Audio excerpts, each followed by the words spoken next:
પોતાના સ્વજનને ખુશી ખુશી લંડન માટે રવાના કર્યા હતા તે લોકો અત્યારે અમદાવાદની સિવિલ હોસ્પિટલ ઉપર છે અને સિવિલ હોસ્પિટલ ઉપર શોધી રહ્યા છે પોતાના સ્વજનને, કારણ કે ક્યાંક ને ક્યાંક જે રીતે આખી ઘટના ઘટી છે એ ઘટના બાદ એમને હવે એક જ આશા છે કે કદાચ એમના સ્વજન જે છે અહીંયા આગળ જીવતા મળી જાય. પરંતુ અત્યારે જે રીતનો ઘટનાક્રમ સામે આવી રહ્યો છે, સિવિલ હોસ્પિટલની અંદર હું છું અને મારી સાથે અહીંયા આણંદથી આવેલા સ્વજન છે જેમની દીકરી લંડન જઈ રહી હતી. તેમની સાથે પહેલાં તો તમને તસવીર બતાડું જે દીકરી આજે ટ્રાવેલ કરી રહી હતી. આ એ છેલ્લી તસવીર છે કે જે તસવીરમાં અમદાવાદ એરપોર્ટ ઉપરથી એ દીકરી રવાના થઈ હતી લંડન માટે. આ એ જ તસવીર છે? હા, એ જ તસવીર છે, અમદાવાદ એરપોર્ટની છે. તમે લોકો આજે સવારે કેટલા વાગે એમને મૂકવા માટે પહોંચ્યા હતા? અમે 10:30 વાગે પહોંચ્યા હતા એરપોર્ટ ઉપર. તમારી દીકરીને તમે જ્યારે મૂકવા પહોંચ્યા ત્યારે કદાચ એ કલ્પના પણ કોઈએ નહીં કરી હોય કે આ પ્રકારની ઘટના ઘટશે. તમારી દીકરી લંડનમાં શું કરી રહી હતી? લંડનમાં વર્ક પરમિટ ઉપર છે, ત્યાં આગળ જોબ કરી રહી છે અને એવી કોઈ કલ્પના જ નથી અને એ એની ઉમ્મીદ સાથે નીકળી હતી અને ઓલરેડી એનું ત્યાં આગળ ઓલરેડી એના હસબન્ડ ત્યાં આગળ છે અને એ પોતે અહીં છે. એનું હાફ મેરેજ કરેલું છે અને નેક્સ્ટ યર એ મેરેજ માટે આવવા માટે બહુ ઉત્સુક હતી.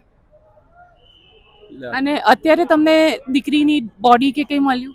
બોડી પણ નથી, અમને કોઈ પુષ્ટિ પણ નથી અને હાલમાં અમે એ લોકોને જ્યારે અંદર ઇન્ક્વાયરી કરી તો એમણે એક જ વાત કરે છે કે જ્યાં સુધી અમારી બધી પ્રક્રિયા નહીં પતે ત્યાં સુધી અમે કોઈ જ જવાબ આપી નહીં શકીએ. અચ્છા, દીકરીની સાથે બીજા કેટલા લોકો તમારા? આણંદથી લગભગ 5-1 જણનો ટ્રાવેલ કરી રહ્યા હતા અને દીકરીની સાથે એની ફ્રેન્ડ પણ એક હતી. અને જે આખો ઘટનાક્રમ ઘટ્યો છે શું કહેશો એને લઈને? આ ઘટના જે કંઈ થયો છે એ દુઃખદ છે અને આપણા ગુજરાત માટે નહીં પણ હિન્દુસ્તાન માટે આ બહુ મોટી દુર્ઘટના કહેવાય અને આ જે દુર્ઘટના થઈ છે એમાં જે કંઈ થયું છે એ ખરેખર બહુ ખોટું થયું છે અને ઘણા બધાનું જે કંઈ આ નિર્ણય થયો છે, જે કંઈ આવ્યું હશે એ ખરેખર બહુ દુઃખની વાત છે. બિલકુલ, દીકરીને શોધતા શોધતા અહીંયા આવ્યા છે. ઘણા બધા બીજા પણ રિલેટિવ્સ છે અહીંયા આગળ, આપ જોઈ શકો છો. આ બધા રિલેટિવ્સ છે જે પોતાના સ્વજનને અહીંયા આગળ શોધી રહ્યા છે. સતત સવારથી જ અહીંયા આગળ બધા છે અને સવારથી જ્યારથી આ ઘટના લગભગ બપોરે 1 વાગ્યાથી ઘટના ઘટી અને ત્યારબાદ સતત પોતાના રિલેટિવ્સને શોધતા શોધતા લોકો અહીંયા આવ્યા છે.